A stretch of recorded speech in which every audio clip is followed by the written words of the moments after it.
Okay, we will solve this one. Find the next three terms of the arithmetic sequence. -8, -5, -2, 1, and 4.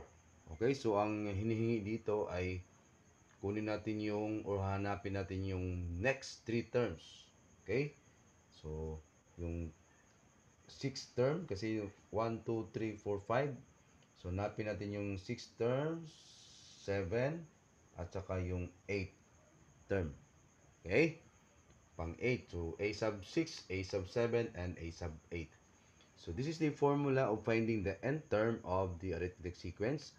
A sub n equals a sub 1 plus the quantity of n minus 1 times d. So, ang binigay lang dito, so given natin, okay, yung a sub 1, which is the first term, is -8. Okay? Then, yung common difference, so, i-minus natin itong 5th term sa 4th term. So, 4 minus 1 is 3.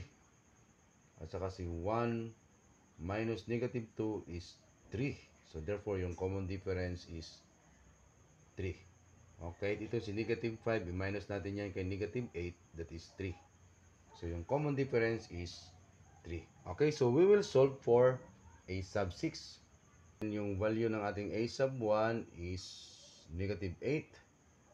So, -8 plus n, so 6. Okay, 6 minus 1 times d na 3. Okay, so a sub 6 equals -8 plus 5, okay, times 3. Okay, so a sub 6 is equal to -8 plus 15. Okay, kasi 5 times 3 is 15. So, a sub 6 is equal to -8 plus 15 is positive 7. Okay, so yung pang 6th term is 7.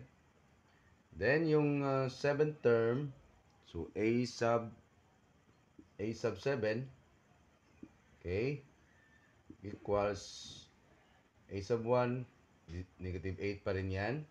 Then, plus n natin is 7, kasi pang 7th term, minus 1 times the common difference na 3. Okay, so a sub 7, that is equal to -8 plus 7 minus 1, that is 6. So, 6 times 3. So, a sub 7 equals -8 plus 6 times 3 is 18. Okay, so a sub 7 is equal to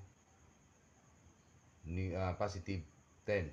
-8 plus 18 is positive 10. So, yung 7th term is 10. Okay? So, last na lang, si a sub 8. Ito yung pang last term na hanapin natin. So, a sub 8, that is equal to -8 plus number of terms na 8. Kasi pang 8th term.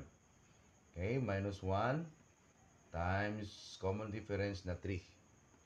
Okay? So, a sub 8 equals -8 plus 8 minus 1, that is 7, times 3. So, a sub 8 equals -8 plus 21. Kasi 7 times 3 is 21. So, a sub 8, that is equal to -8 plus 21, that is equal to 13 or positive 13. So, yung pang 8th term ay positive 13. So, ito na yung tatlong next 3 terms na hinahanap natin, yung 7, 10, and 13. So, this is your final answer. Bye-bye.